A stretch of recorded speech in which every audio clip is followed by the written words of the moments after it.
Good evening, everybody. I am Hayley Mitchell Haugen. I'm the publisher of Sheila-Na-Gig Editions. And tonight I have the great honor of hosting our celebration of Women Speak, Volume 8. I'm not sure you can see that, but this is a publication of the Women of Appalachia project, and this is Sheila-Na-Gig's third volume that we've had the honor of publishing. And we have a great lineup of contributors from the volume tonight. So I'm very excited to be here and celebrating this amazing work of women in the Appalachian region. I'd love to introduce to you now Kari Gunter-Seymour. She is the founder and executive director of the Women of Appalachia Project and editor of this amazing anthology series, Women Speak. She also happens to be our Poet Laureate of Ohio and an Academy and American Poet Laureate Fellow. Her poetry collections include Alone in the House of My Heart, A Place So Deep Inside America It Can't Be Seen, and Child of the Large Beaked Bird, forthcoming from Eastover Press in 2024. She is an artist in residence at the Wexner Center for the Arts and a Pillars of Prosperity Fellow for the Foundation of Appalachian, Ohio. Her work has been featured in Rattle, About Place Journal, the New Ohio Review, Verse Daily, World Literature Today, the New York Times, and Poem a Day, and many, many other places. I'm so excited to have you here, Kari. Thank you for this wonderful opportunity.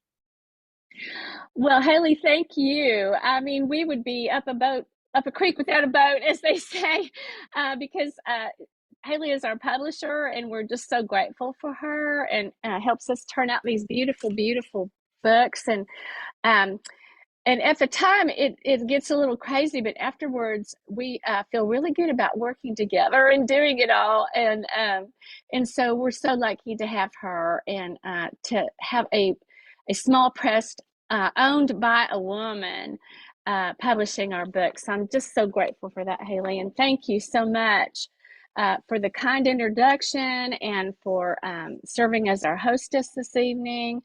And I want to thank all of you who came, who are in our audience tonight. I really am so thrilled to see you all here.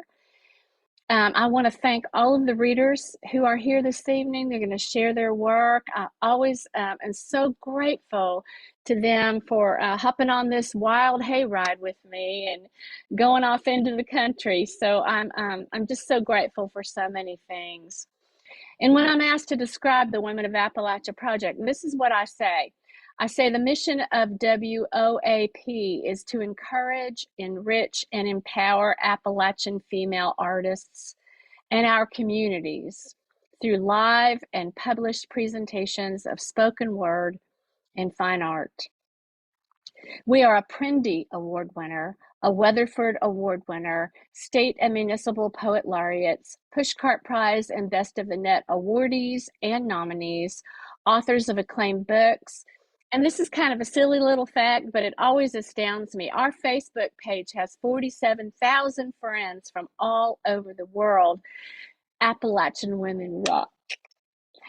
So the success of the organization is totally based on the work of every single woman who does, has, or will someday take part, whether as a participant, a volunteer, a partner, or a supporter.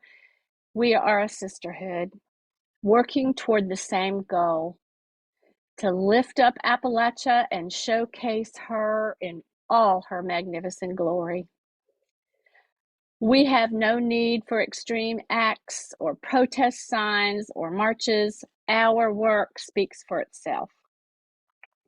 And as I mentioned, and the publisher mentioned, we'll be reading from Women Speak Volume 8 tonight. This anthology makes a beautiful gift. It's a huge book, and it's full of not only written word, but beautiful fine art as well.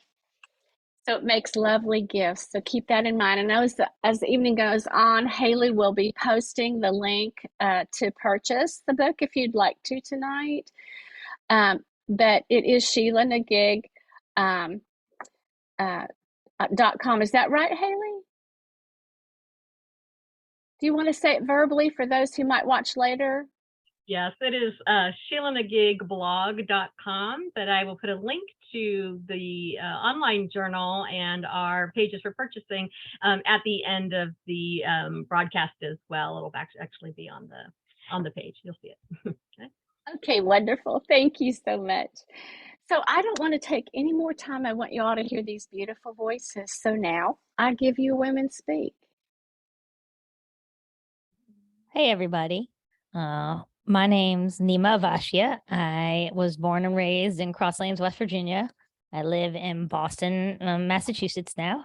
And this is my second time participating in Women Speak, and I'm so excited to be here with you. I'm going to read an essay, and the title is Appalachian Asamina.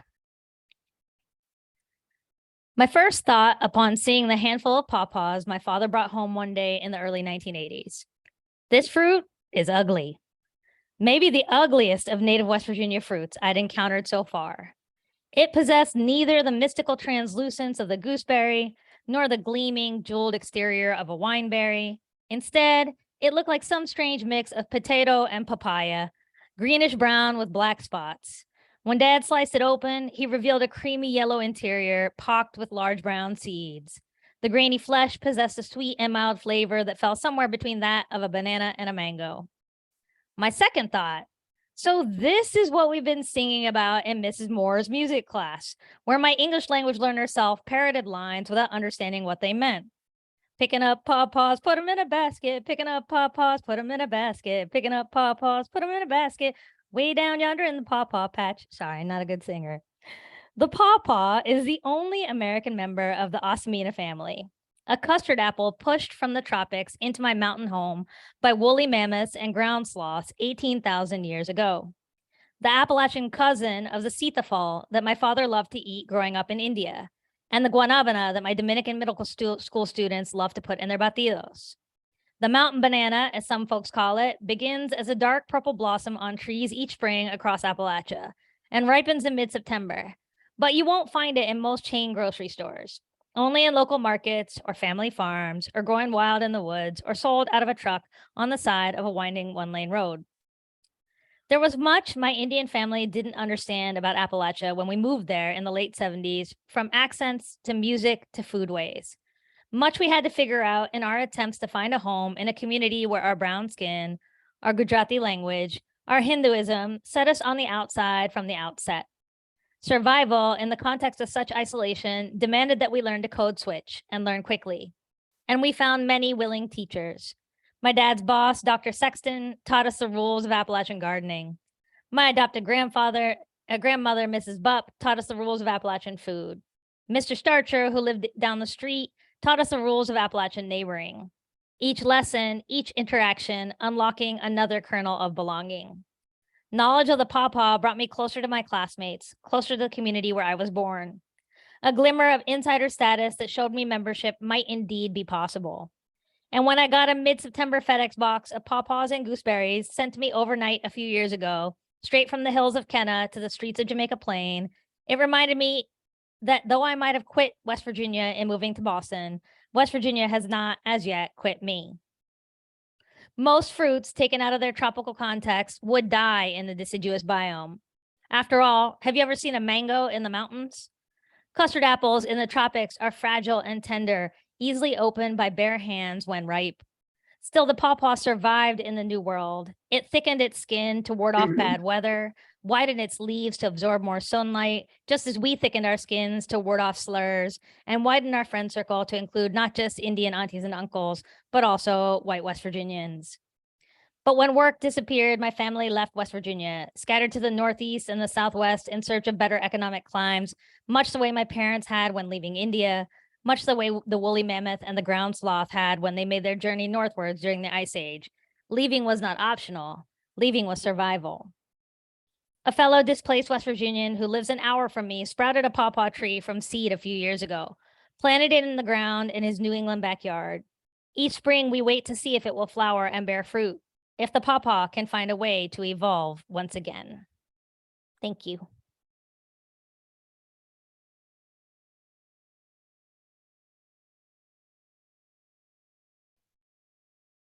That was wonderful. Thank you so much, Neema. My name is Sam Campbell. I'm from East Tennessee, a tiny town called Speedwell, but I'm coming to you today from Northwest Arkansas. This is my first year with Women of Appalachia Speak, and I'm so excited to be here. I will be reading Rural Legend number 14, Willow Woman. On melancholy nights shrouded in fog, she wails.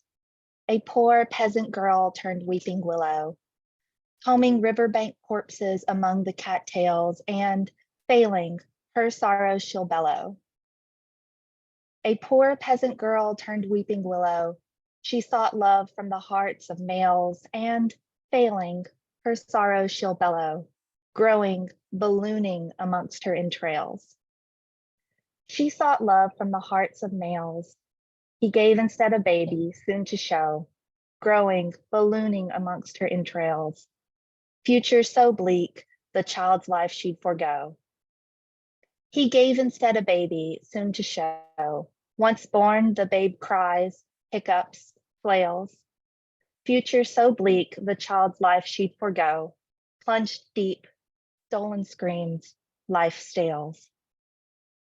Once born, the babe cries, hiccups, flails. Combing riverbank corpses among the cattails. Plunged deep, stolen screams, life stales.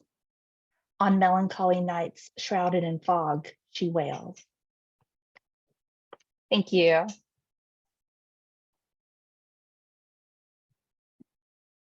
Thank you so much, Sam. I know right where Speedwell is, actually. My name is Jessica Cory. I am originally from Southeastern Ohio, and now I'm living and writing from Western North Carolina. And I've been part of the Women of Appalachia project for 6 years now. And I have 2 poems to share with you tonight. The first one is called Farmer's Market at Guzzle. Every Saturday in the county's DMV parking lot, folks gather. Farmers selling corn, strawberries, crops they've gathered from soil they've planted and hoed, watered and talked to, or at least talked about, with friends and family who gather together at the feed store or the guitar shop or the kitchen table. They rinse the lettuce and tomatoes and eggs gathered shortly after dawn, when the chicken shit is still caked on and dew beads ripple off leaves and rivulets, a puddle gathering, that drops before the earth quenches its thirst. A sign swings from the white pop-up tent above a gathering of 3-berry jam, flowers, and rhubarb. Cory Farms, oldest family farm in Ross County. My ancestors still gather. And the second one is called The Land After Time, a Sistina. Dinosaurs. My 5-year-old son is obsessed with them and the periods in which they lived, learning the plants, cycads that grew before trees. We've watched the land before time more times than I can count. I cannot count the number of years, cannot track the number of times. I've read the words between each period that spoke of which animals, which trees were extinct. Those memories implanted like roots within my brain. I plant tomatoes each spring, counting on them to grow, that the tulip tree gracing our front yard will stand another year. Yet each year, the wet and dry periods make it clear that we're running out of time. How much longer until it's time we realize that the exploitation we've planted comes home to roost?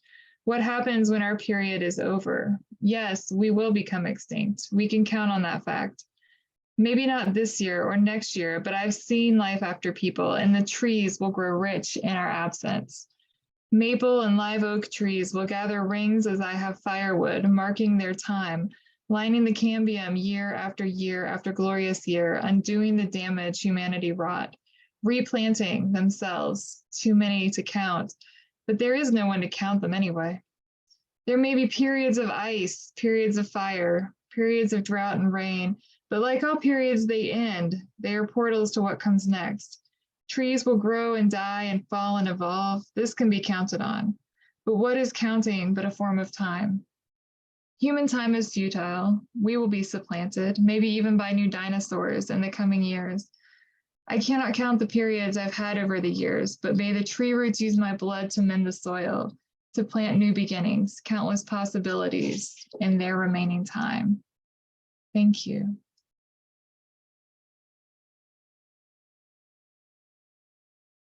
So beautiful, Jessica. When I read those, they just touched my heart. I'm Sue Weaver Dunlap. This is my first year with the project, and I'm honored to be here. I've lived in Knoxville and all my life, and in Black County last 46 years. Enjambment. I meander along the branch bank early May, search for lady slippers, find thick blankets of May apple, search my memory for the ditty Mama sang to remind me about its poison. I ponder Daddy in his shop, his years closing faster now, sorting to his idle life. Miter box and transom tools, 3-foot level, and concrete trowels go home with me. I build no shrine. I linger at the spring pond, count trillium blooms above the rocks, pale yellows, ground beauty. Bloodroot juts out from the south slope, white petals stark against a blanket of purple iris, wild. I conjure Daddy bent over a wheelbarrow of mortar mix, his concrete hoe at the ready for me to add water. Back and forth, mix front to back, side to side, baby girl. Now, brick in one hand, troweling on, half a trowel, some on the brick, the rest on your stack. I capture my past up the trail, flaming orange azaleas in the hardwoods, a fringed orchid safe in rich woods dirt, ferns and ground moss its frame. I measure memory, scraping away rotting leaves from little brown jugs, holding home. And then this morning at dawn, our front our front room holds quiet like an old woman wrapped shawl tight, deep seated in her rocker, Poppy's Bible open in her lap. Faded eyes search out reminders of homekin, sheltered behind a glass-doored curio. Tokens of past lives scent her heart. She conjures Charlie Good's fingers pressing Prince Albert tobacco in his walnut pipe, his hands shaky deep into his own gloaming hour of leaving. Her well-worn small snuff tin holds its place on its own shelf. This pocket tin, long absent from her apron pocket, a thimble past quilting and mending chores. She waits for Mama to call her home with lonesome tunes on her harmonica, dark and old. Thank you.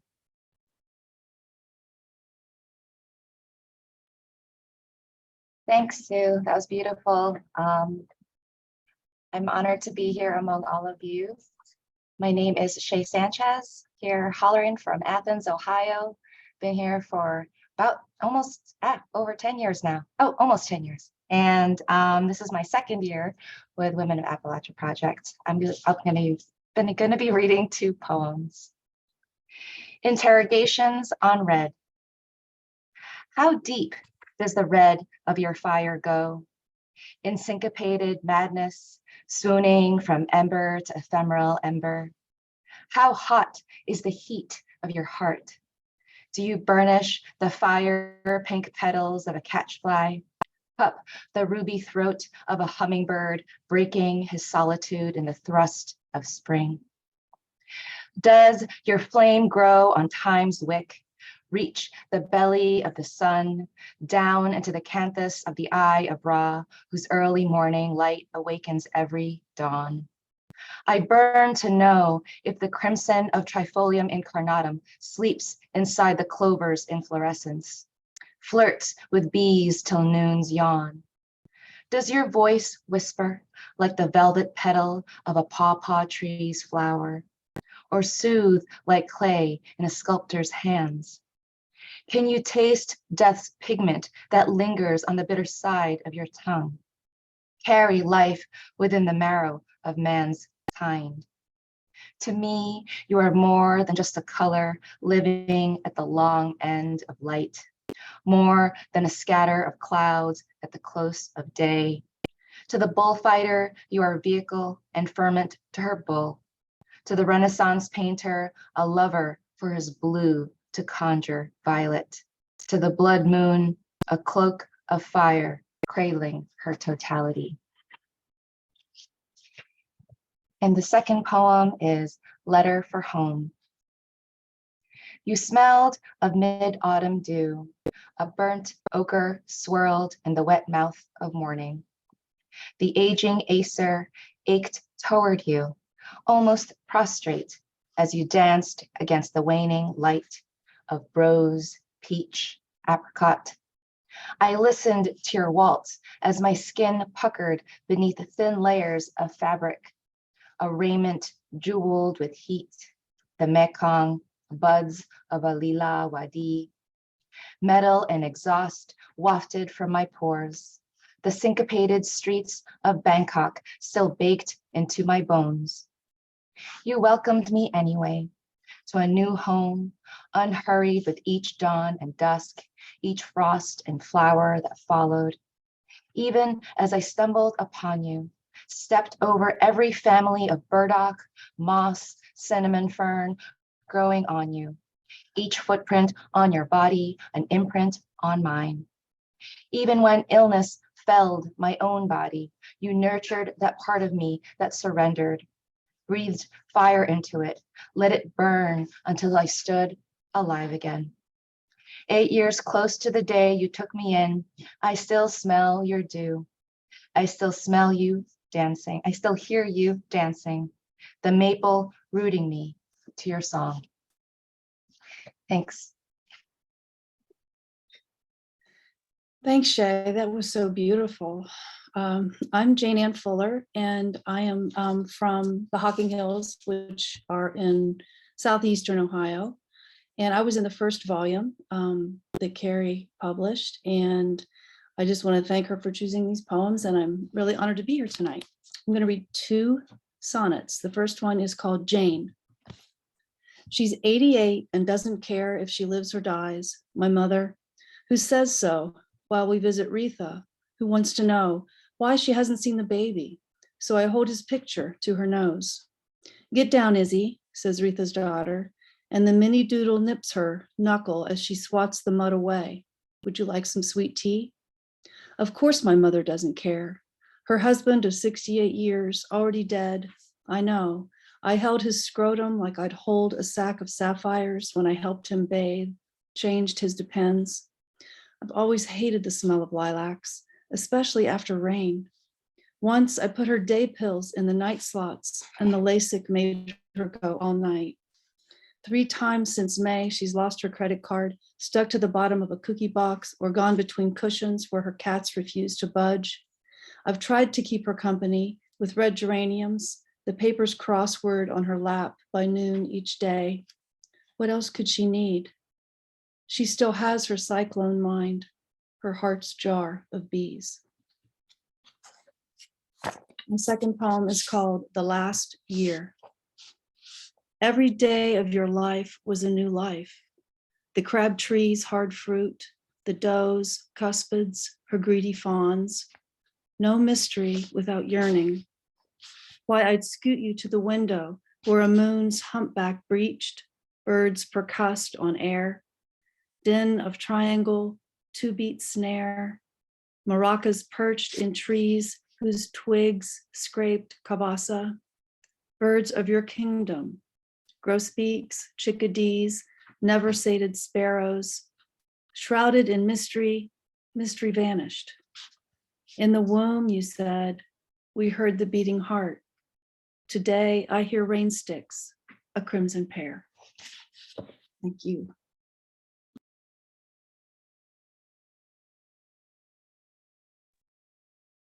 Hi, I'm Jayne Waldrop, and I live in Lexington, Kentucky. I think this is my 4th year with Women Speak, and I'm going to be reading Bird Bones. The bright, slick watercraft arrived with blaring Bluetooth speakers, a full range of speed and sound, and investment in their next chapter. They had survived careers, child rearing, his prostate cancer treatment, her osteoporosis diagnosis. They figured they had earned this fiberglass symbol of freedom. Before taking the jet ski for a test run, he adjusted his glasses and read the instruction manual cover to cover, concentrating on the fine print, absorbing how to safely operate the wasp-like vehicle across the lake's broad expanse. Grimacing as he read, he learned of hazards he had never before connected to having fun, a serious risk of head, anal, or vaginal injuries from falling off backwards. "It'll rip you a new one," he warned her. Then he ordered neoprene shorts for them both. It wasn't their best look. They launched, going easy at first, taking turns at the helm, milking the throttle white-knuckled as they passed a towboat pushing a long line of barges. They grew more adventurous with each trip, then hit their stride at speeds they had forbidden their youthful kin. Daily, they covered fresh territory, found unexplored bays filled with water lilies and birds that glistened like beautiful flying machines as the humans and aves moved in tandem near the surface. They witnessed eagles, osprey, Canadas, egrets, and great blue herons, sometimes holding poses undisturbed or treading calmly, sometimes lifting off, their massive wings stroking the sky to find a rising air current to ride. One glorious day with brilliant blue skies dotted by cotton ball clouds, they decided to head to the bird sanctuary across the lake. Most days they shared a feeling of not wanting to miss out on anything. They pushed and rocked the jet ski off its little dock at water's edge.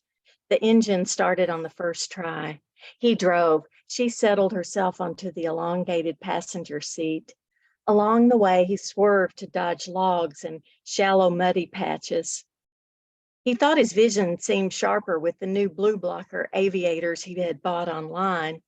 With each unexpected swerve, she startled, as if she might lose her balance and tumble off. Her arm cinched his waist like a belt. When they hit rogue waves and landed hard, she leaned in, close to his ear, mouthing their new safe words over the roar of engine and prine. "Bird bones," she said, their prearranged signal to slow down, a reminder of the brittle realities chasing them. She breathed his familiar scent, and the sight of the glinting silver threading his temples made her snug up, closer, skin tight, holding on for their dear lives. In that moment, she sensed the rush of a world passing with fierce velocity. She opened her eyes just as they turned west, directly into the sun, and she swore it felt like flying. Thank you.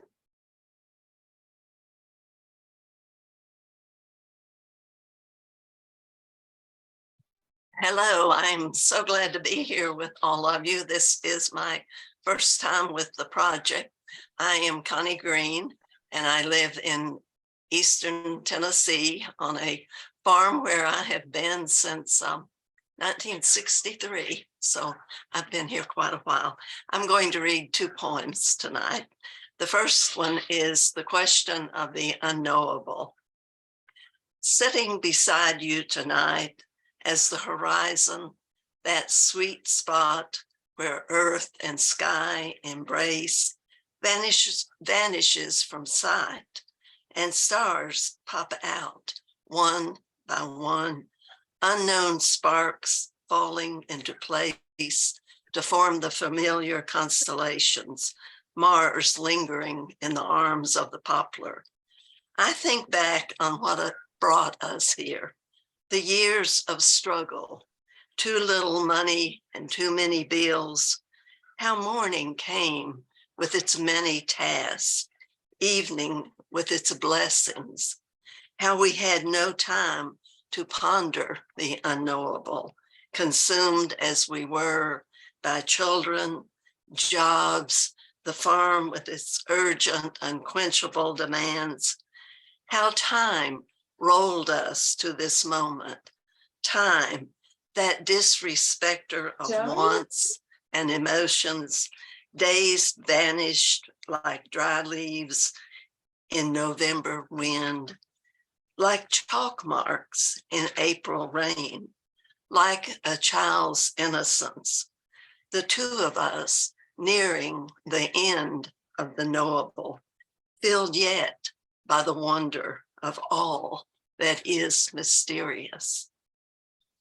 And the second poem is Finding Gratitude, and it's after a poem by Naomi Shahid Nye. Before you find gratitude, you must know the grief of loss, must shiver with winter winds. You must climb the rocky precipice, hand over bleeding hand, hope distant as the hawk overhead.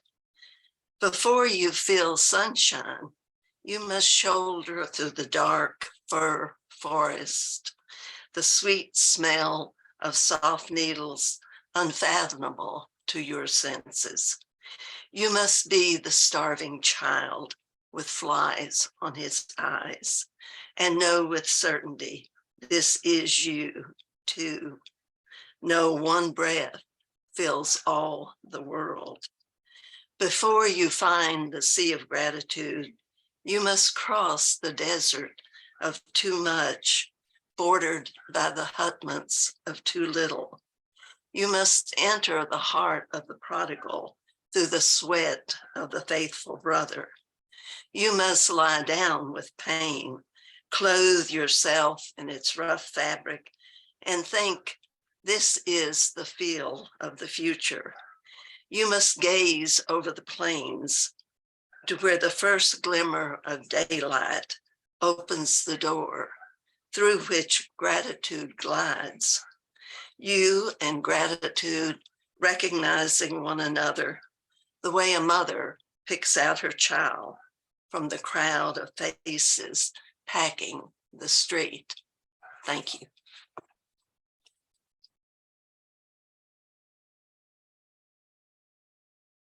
Oh, thank you, Connie. That was so beautiful, such wonderful phrasing. Hi, everybody. My name is Lynn Ford, and I come from Columbus by way of Western Pennsylvania and East Liverpool, Ohio. This is my first celebration with Women Speak, and I'm so glad that I can be here. I have two poems. The first is Haint. She thought she heard footfalls so soft it was a dream, like sheer curtain torn and dancing, dark fairy wings zuzzing, a sound lost in cobwebs, in dusty corners, in memory, in moonlight, like someone waving away a thought just as she opened the door. She thought she saw something of shadow between the ticks of twilight. There, no, there. Yes, someone, like bits of dust, shimmering out of frame near the rim of her eyes. My second poem is called All Ourselves and One. Africa's memory speaks from Appalachian Hill, old earth, the grandmother of Mother Africa. Whole here was born there, where traces of now began as dreams, the promise of diamonds hidden in land massed as the core of continents, rifts and breaks and slow collisions celebrated the world's grandmother. When we walk the Appalachian Trail, we touch earth that was Africa. Memories set in stone, eons of heritage, that time, once, when the continents were one. Rifts and breaks and slow collisions, transformations and separations, grandmother's heart quivering, shuddering, shaping mountains, grandmother's tears flowing, forming, rendering cricks, runs, rivers, oceans, in time before time. Ancestral elevations of sacred homeland are soft blue shadowed mountains, low green hills, some misformed and misinformed, by human minds and hands, yet still they whisper the labor of their birth. The history bleached nearly white, except for the coal. Once these mountains were the edge of Africa. Stand here now and know these hills are still our blessed grandmother. She who waits here to uplift us, spirit of that place of birthing beyond generations. We who are Appalachia must speak testaments, stories formed in the soul of the grandmother of Mother Africa. We may be ignored by others, but we are not forgotten by the earth. We must stand here now, all ourselves and one. Africa's memory speaks from Appalachian Hill. Thank you.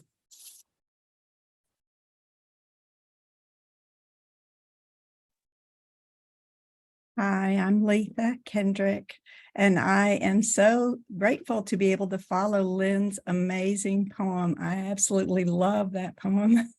And I just find it so thrilling to be here. This is my first year to join with this wonderful band of amazing women. And so I'm really happy to be here, and I'm going to read two poems.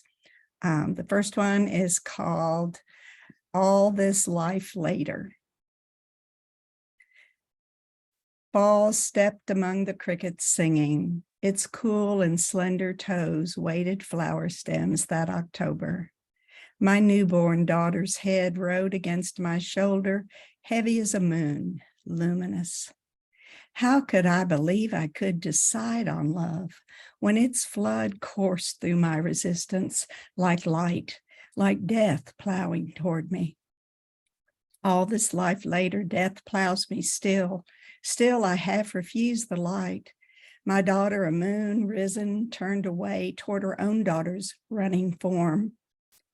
In this late small yard, a cricket saws its song from the bank of asters nearing autumn bloom. A second cricket answers, churring in the zinnias, a grating grace.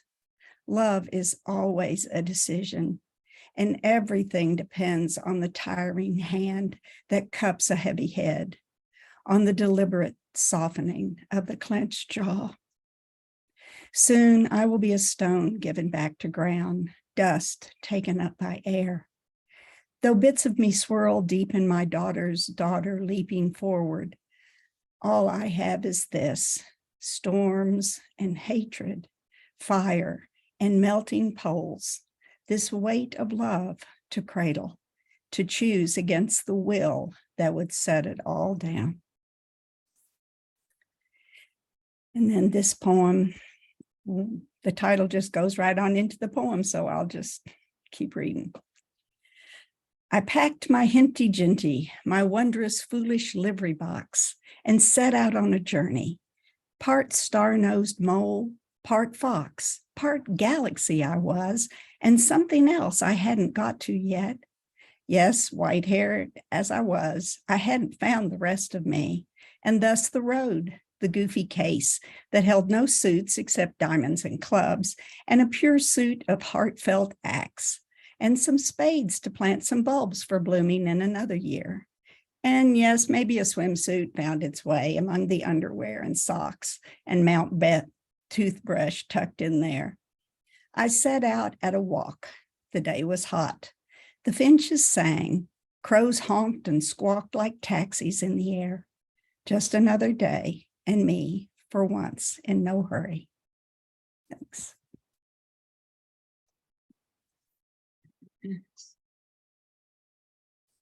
Hi, I'm Jennifer Hambrick. Thank you so much, Leatha, and all of you who've read, for your beautiful work. I am in Columbus, Ohio, and I believe this is my second time with Women of Appalachia. Honestly, I can't remember whether it's second or third, but I think it's second. I'm going to read two poems. The first one is called Raw Edge, and it was in part inspired by a fabric sculpture called Zigzagged by Andrea Myers, but it's mainly inspired by my grandmother. Raw Edge. Everything blows up in a cosmic second and tears a life to rags and remnants, leaving scraps of what had been a person standing firm in the firmament, floating in a sea of chaos and confusion. War widows bring their husbands' suits to my grandmother, who makes her pittance, trimming trousers into skirts, curving boxy jackets to hourglass figures, new to punching time clocks in a place in every way so far from home. Bombs and bloodshed blister the walls of domestic tranquility, gouge out a no woman's land where every paycheck is a size too small, and hierarchy shears woman from onion skin and pins her in place on feudal fabric. Wallflower, step forward and be cut off at the knees. Be hemmed in, the mouth of your heart sewn shut by surge after surge of holes punched through the skin of your dignity. And all the shreds of who you might have been stitched together by mismatching threads so taut it frays the mind to think about it. The world is not round, it is angled. It is not smooth. It elbows through air and ether like thin slicing waves into sea glass, wake healing only until the next seam sears through. The world rewards those tailored to its pattern, makes them light their own orange flames that burn, then fade beyond the horizon line, basted in the space between what could be and what is.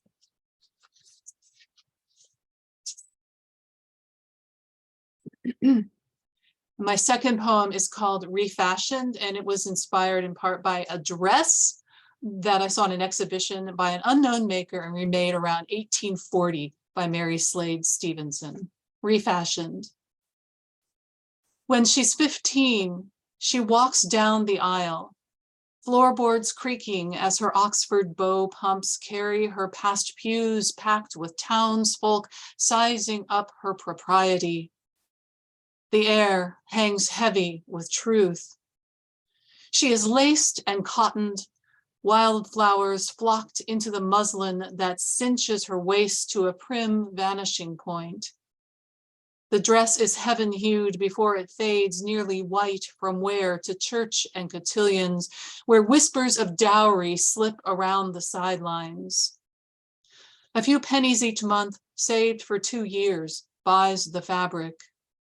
It's been a while since she's grown, so her mother takes out the scissors and thread, pumps the treadle, and sews her daughter's future on the bias. An oblong box sits today on a cabinet full of folders stuffed with yellow tax returns. My grandmother makes the box from the cardboard of a bolt of fabric, covers it with scraps of white polyester with a window pane pattern woven into its warp. Pearl-tipped pins secure a corsage of red satin roses and green velveteen leaves to the top. And when it opens, I am 15 and wearing the dress my mother made from that cloth, and my date pins the corsage over my left collarbone, and his brown wool jacket prickles strong against my fingertips in the cool of autumn, and the scent of aftershave that end a few weeks later after the homecoming dance leaves in a swirl of its own stardust. My teenaged hands fumbled with those loose threads of that frayed love, its thin scraps now shaped by years, and my much wiser foremothers who seemed into their own lives, saw my future open as a lid. Thank you.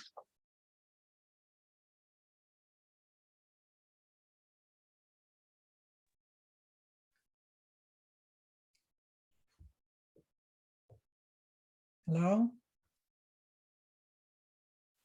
Hi, I think I'm supposed to go next. I'm not seeing myself, but I guess I'm up there. I'm Valerie Nieman, and I've been with Women Speak for 5 years, I think. And so I'm reading 2 poems. My own. The loader at Home Depot asks who is putting this together for me. And I answer, I am. and I do, because I am become my own husband, having been poorly husbanded. No, let's be real, shepherded, left shorn, nicked, bloodied, and bleeding with outrage. I am my own father, using his tools, a few, and those he bought me after number 2, liveried in yellow and black, tools no better than mediocre, an undersized hammer and wonky wrench. I am my own brother too, at times pulling on the guise of absent son, the one who stayed only long enough to leave a laceration. I am my own, here in the dark. Here in the dark, I am. And this poem, Don't Be an Old Woman, you'll recognize some Sarah Teasdale in it. After it rains, then I can go outside, peek through the slats. If it rains, then the hell-heart afternoon will relent, and I can walk without hazard. Code red, don't be a fool. Rain comes now like thunder, even when there is no thunder, driven by heat, pelting hail hard on lashing winds, smashing the garden. There will come no more soft rains, breeding red efts and fireflies out of the belabored land. We've brewed our cup of poison. Let the water come down, let that heat fade to chill, sink to my spine, become familiar. Thank you. It was beautiful, Val. I'm Carter Taylor Seaton, and I'm from Huntington, and I believe this is my first time with Women of Appalachia, and it's wonderful to see people whose names I recognize but have not met in person. Some, like Val, I have. I'm going to read a story. It's creative nonfiction, and it's called May I Have Your Autograph? It arrived inauspiciously in a small ivory vellum envelope, much like the RSVP insert for a wedding invitation. The return address on the back read Ladies' Home Journal. Assuming it was an advertising solicitation for Appalachian Craftsmen Incorporated to put an ad in this prestigious women's magazine, I nevertheless opened it. Dear Ms. Seaton, it read, you have been nominated for the Ladies' Home Journal Woman of the Year 1975 award. It went on to state the date of the award presentation in a New York theater and included an invitation from the magazine's publisher, Lenore Hershey, to dine with her at Rockefeller Center before the event. Clearly, this was a mistake. Me, Woman of the Year, me, Director of a Rural Craft Cooperative in West Virginia. How on earth did the Ladies' Home Journal even know I existed? The invitation was like being told I'd been granted fairy princess status, including a weekend in New York with the possibility of a national award, all broadcast live on television. For a 30-something woman with a house to keep clean, laundry to do, 4 children, dogs, cats, a duck, and a horse, this would be an alternative reality. Award night arrived. We safely cabbed it to Rockefeller Center, where Lenore Hershey and a member of her staff met us in the lobby. Suddenly, I felt as if I were in a dream as the elevator sped to the top floor of the skyscraper. We entered a large suite set with a long, well-appointed dining table. Not knowing a single soul except Mrs. Hershey, we awkwardly began looking for our seats. We took them, and soon the table began to fill. As we met our fellow diners, it became clear that most worked for the magazine, until Alan Alda and his wife and 3 of their children sat down with us. I couldn't believe it. I'm having dinner with Alan Alda? By 8 o'clock, that tiny theater was nearly full. But just before the doors closed, a group of teenage girls rushed in. It appeared the show's producers wanted a full and hearty audience, even if they hadn't been invited, so they had admitted these girls. The house lights dimmed, but not until after I'd read the program and learned that I wouldn't be walking across the stage to receive an award. A woman from Texas who had organized a halfway home for female ex-prisoners would be. I breathed a sigh of relief. I hadn't realized I was nervous at the thought of crossing that stage. Now I could relax and watch women whose names I'd only read in the news, watched on television, or in the movies cross that stage. The great Barbara Jordan, the first Black Congresswoman from the Deep South, spoke after receiving her award. Marlo Thomas crossed the stage in 3-inch heels and a miniskirt that revealed her long, slender legs. Florence Henderson bubbled as the mistress of ceremonies. Each woman had a story that revealed fully the rightness of their award. I couldn't have held a candle to them, not even the Texas winner in my category. Still, by being nominated, my work to help low-income women supplement their family incomes had been recognized, and I'd been treated to a magical weekend. Who could have a single regret on such a night? As the curtain came down, I made my way to the stage to thank Mrs. Hershey.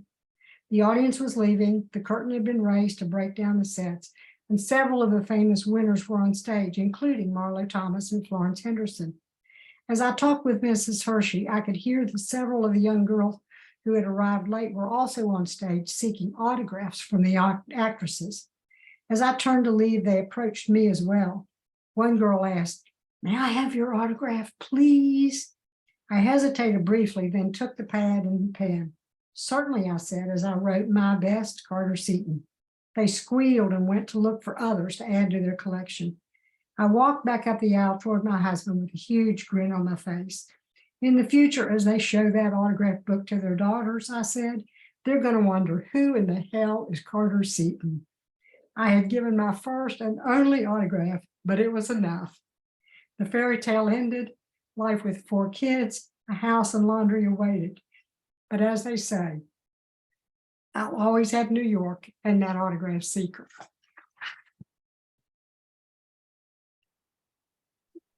Thank you. Thank you very much. Thank you, Carter. That was fun. I enjoyed that.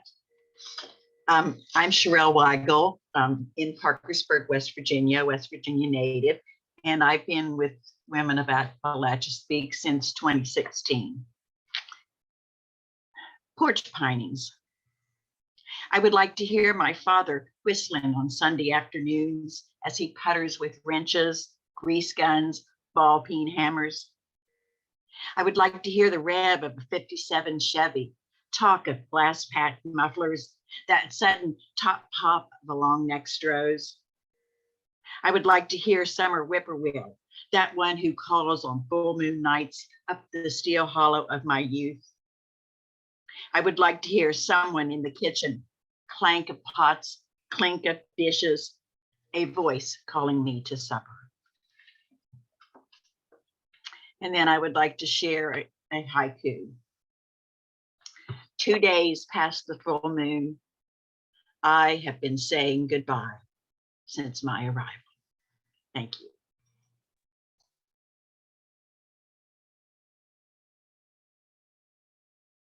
Hi, I'm Linda Parsons, and I'm in Knoxville, Tennessee. I think this is just my second year with the project, and I'm so glad to be here to see you all. All of your work is just so moving tonight. Thank you.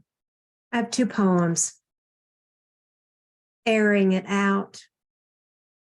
I take myself to the sun, though I was never a child of the sun, basted with copper tone like the Sunday bird. A day in June, I find a crook hidden from street and neighbors, from the waning pandemic, aloneness, my essential oil and scent. What do I think I'm doing? Unlatching the garden gate where ivy twines and clay clots, bare-assed, knees flailed, where I peer into the pelvic doorway. Memory of my mother's spread eagle under the heat lamp to heal her episiotomy, where they cut my sister out. My grandmother shushes me away. You don't need to see that. But I do. I need to see the wound closed and glossy. I need that sear, that high candescence, to be other than my mother.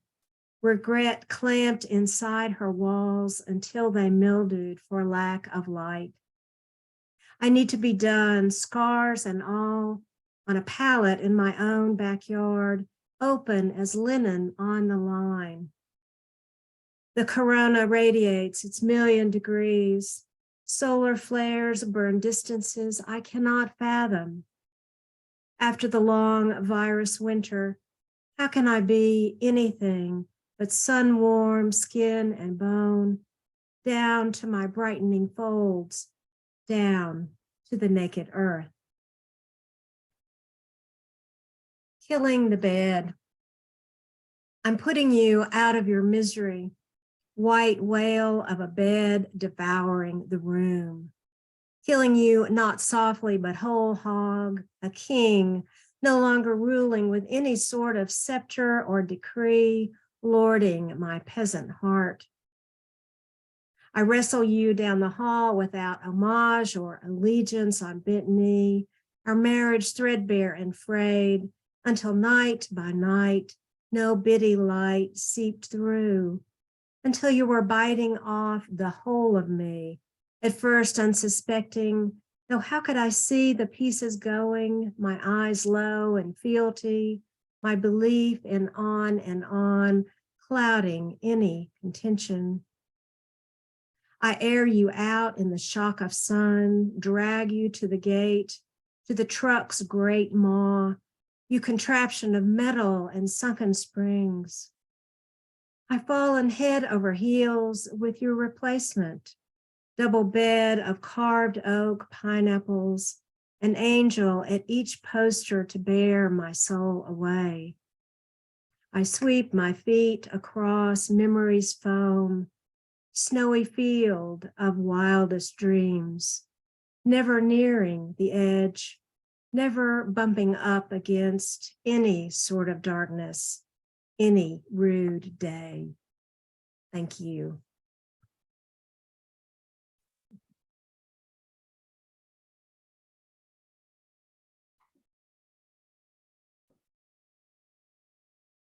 Well, that was wonderful, Linda.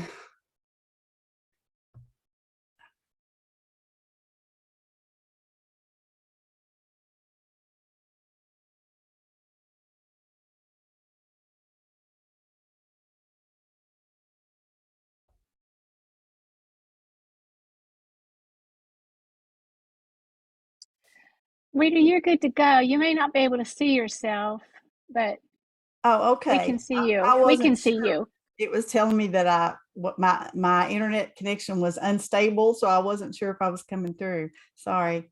That was wonderful, Linda. Beautiful. My goodness. Well, I'm Rita Quillen. I live in far Southwest Virginia, just a few miles from Tennessee on a farm.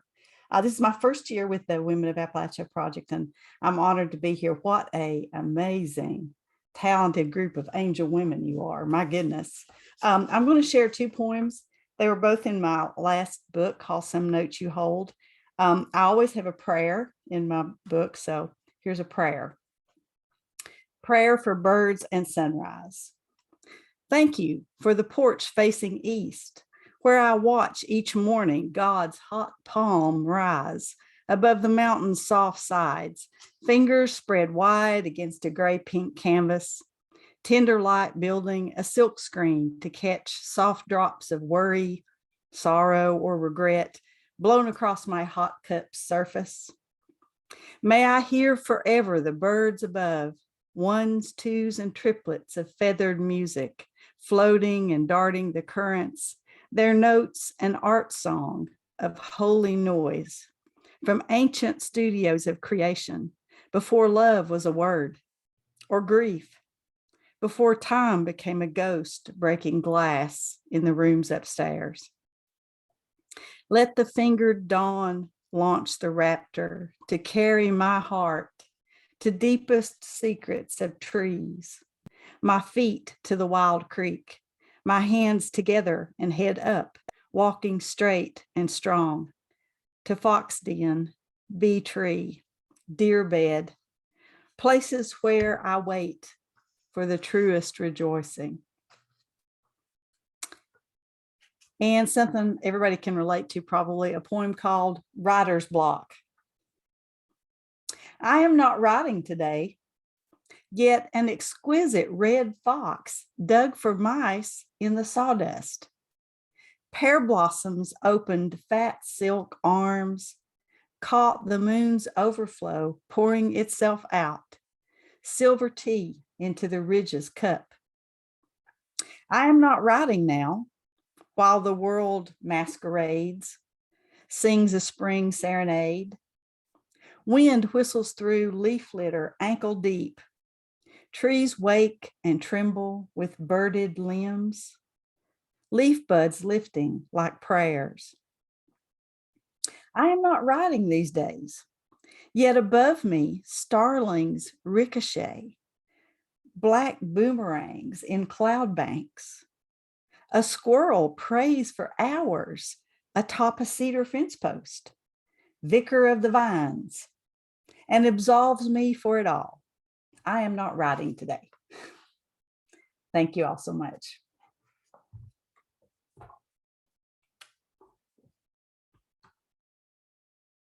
Hello, I am E.J. Wade, coming from Oak Park, Illinois, a product of the Great Migration from Appalachia to the north.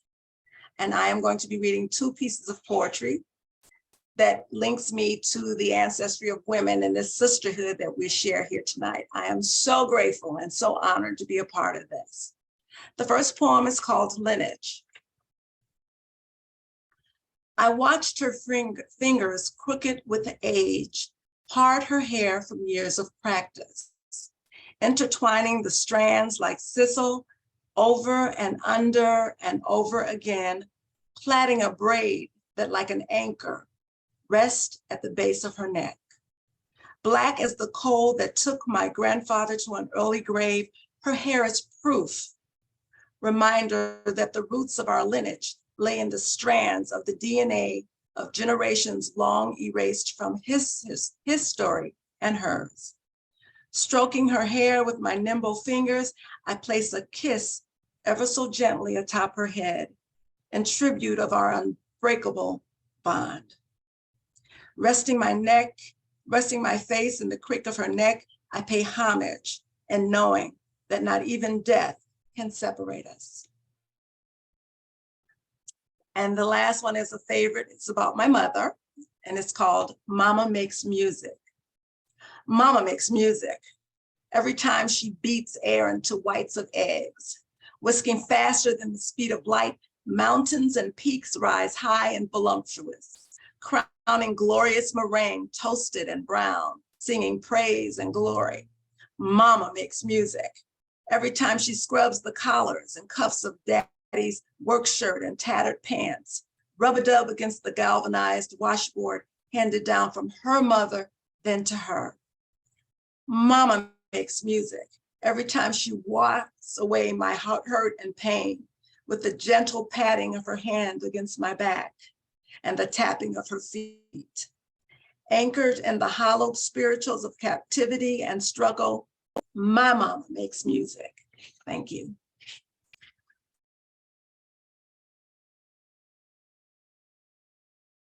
Ellen, that was beautiful. Thank you so much.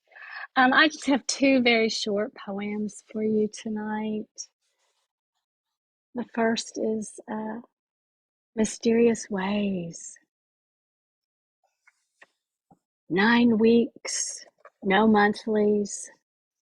My body a nestling's perch, a tremoring tree leaning into a southeaster. Hard luck and poverty licking red hot flames against my bent back. I scrimped, saved, still $40 short of the cash I'd need to set me and that little bird free. No stranger to a bowed head, I got straight to the appeal, laid out my end game and trading points. The Lord coughed up 2 20s by way of a birthday card, sent postage due from my granny, who wrote at length about her late night vision. She saw me old, alone in the dark, crying out for some little bird.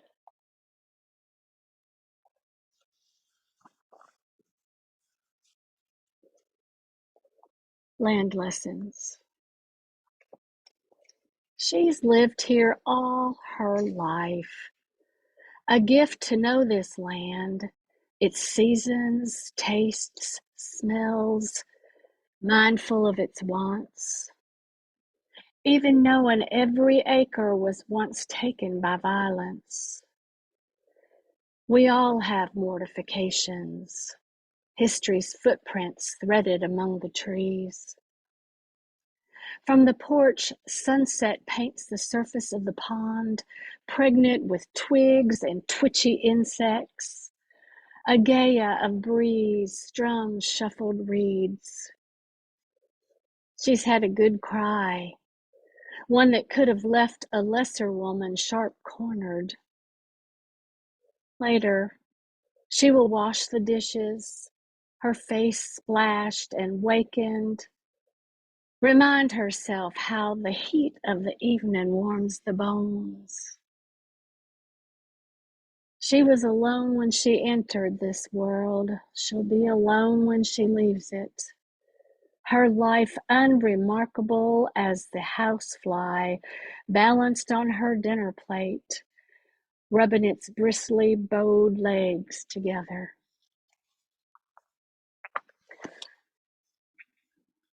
I cannot tell you all what an honor it is to have you all here this evening. I want to thank these amazing readers, everyone just so completely perfect and wonderful. I, of course, want to thank Hayley Haugen for having us tonight, and thanks Sheila-Na-Gig for publishing our wonderful anthology. And I want to thank all of you who came tonight to listen to us read. And then I'm going to thank all of you who are going to listen later, because we've made a recording tonight and we're going to post that on social media for all to enjoy.